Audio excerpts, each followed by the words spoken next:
Hello guys, welcome back to my YouTube channel. If you are new here or you are seeing this face for the very first time, my name is Nkiruka and please consider subscribing to this channel. And if you are a returning subscriber, thank you so much for tuning in today. I am grateful for that.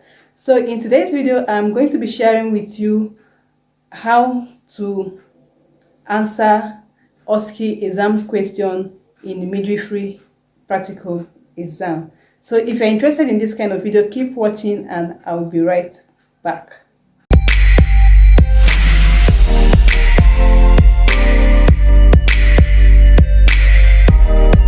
So guys, if you're in midwifery school or you're in nursing school or you're in the university studying nursing, you should know by now that the practical part of midwifery exam is majorly is OSCE and not like the nursing practical exam where you have to communicate with your examiner. Your examiner may correct you, caution you and all that. You have to interact with your examiner, but in midwifery exam it is usually OSCE exams.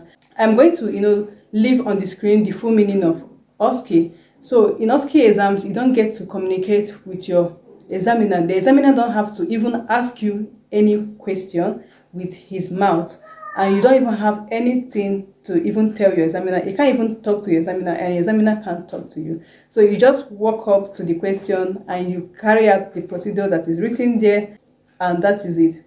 So firstly, I'm going to be sharing this from my own personal experience because I'm a registered midwife and I've passed through OSCE, midwifery OSCE examination. So this is how you answer the question. I think in OSCE, midwifery OSCE exam, it has 12 stations and you have to pass through the 12 stations before you be done with your practical exam. And like the nursing council exam where you may be asked like 2 questions to carry out one procedure and the second examiner may ask you to carry out another procedure and you are all done with your practical exams, then you go for Viva.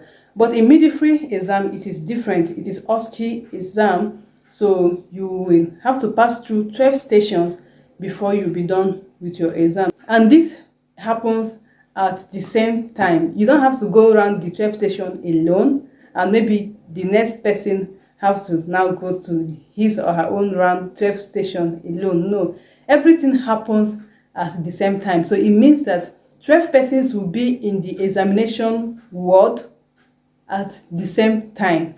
You understand? And you don't have to communicate with your examiner. Immediately you enter the ward, it's a practical exam, so majorly they use hospital wards to, they will arrange a hospital ward for the exam to be carried out.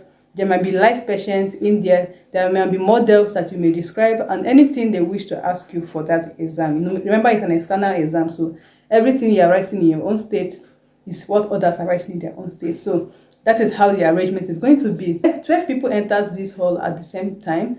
So when they call the first 12 persons, you might not start from the first station.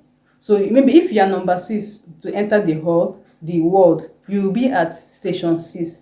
So once they say call the first 12 names, they all march into the examination ward and they stay at their own station. So the number 1 will stay at station number 1, number 2 will stay at station number 2. But remember, even if your own station was station number 6, you will keep going around until you get to station number 5 to be sure that you've already passed through the 12 stations. You understand? You go from 6, 7, 8, 9, 10, 11, 12, 1, 2, 3, 4, then 5. The 6th is where you started, so you don't need to go to the 6th one again. So hope that makes sense to you. So once you enter, you go to your station. There is always a piece of a paper where the question will be written. The description of what you are supposed to do will be written, and they may give you 2 questions to answer. It may have 1A or 1B. 1A or 1B, or it may be just 1 question. So make sure you read everything carefully before you begin to answer. Remember, you don't get to talk to your examiner, and your examiner don't even get to correct you if you are doing something very, very wrong that may even lead you to failing the practical exam. Remember, so when you see the paper pasted on the table, you first of all, and you will see where it is written station 6 question, you first of all read the description. Maybe so woman is this, that. We have a pregnant woman in so gestation and this, that. Read everything carefully. Then number one question, they will now ask you, describe this. So for example, let me use an example. In my own scenario, one of the stations I met during my own exam, there is a place I got to, a station I got to, I think my station 6. They said in the description that there is an organ in front of you. There's a model of a human organ in front of you. Identify the organ, one. Secondly, describe the organ. So there is an organ in front of you. So first of all, it asks you to identify the organ. So don't pick that organ and begin, sorry I'm using this brush. Don't pick that organ and begin to describe the organ. First of all, identify what that organ is. That is what question number one is. So if you feel in that examination the organ was the uterus, so I picked it and said this is a model of a human uterus. Then I begin to describe the uterus the way I could. So make sure you read the description first and answer the questions the way you were asked to answer. Do not add your own, do not overdo, and do not underdo. And when you're answering your questions, once you know what you are doing, do not look at your examiner's face to look at his facial expression, because your examiner may not even give you any sign, even if you are getting it wrong, if getting it right or wrong.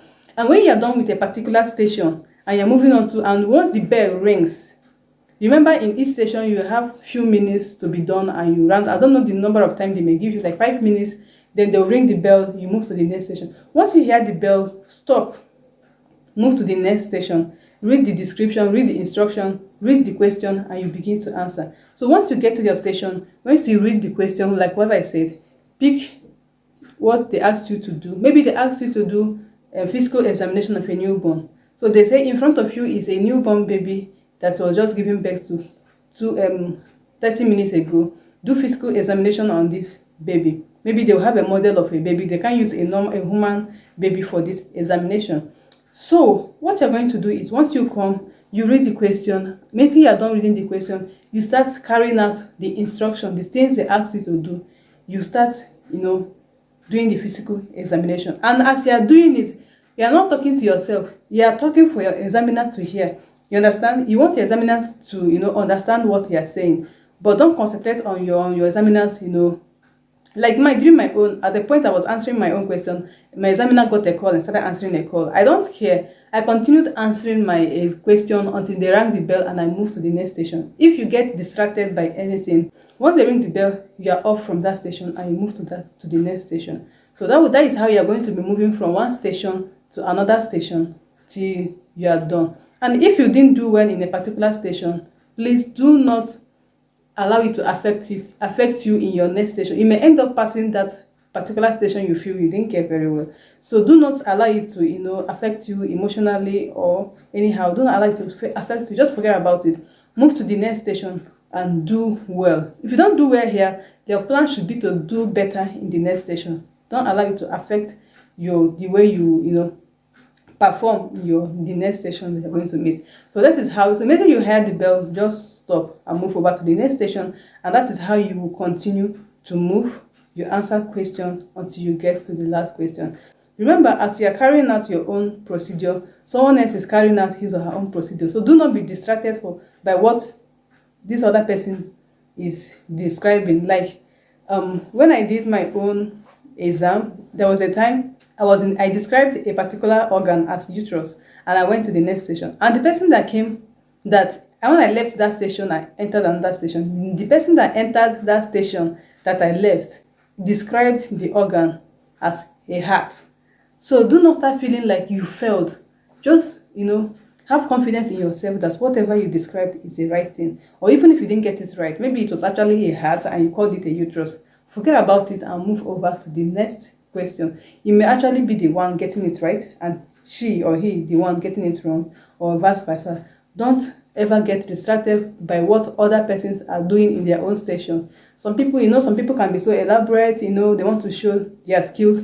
Just do it at your own pace, and at the end of the day, you may come out with flying colors, or you will come out with flying colors. So what you should bear in mind at the end of this video is, you don't get to communicate with your examiner. Your examiner is not going to correct you. So make sure you read the instructions very, very well before you answer. And once you hear the bell, stop and move over to the next station. And do not allow what another person in your previous station or in the next station is doing, don't allow it to affect your performance in your current station. And make sure you read the instructions very well before you answer, because your examiner doesn't get to correct you or do anything. And make sure you go around the 12 stations before you leave the examination hall. So here comes the end of this video. I don't know if there's anything I didn't really touch.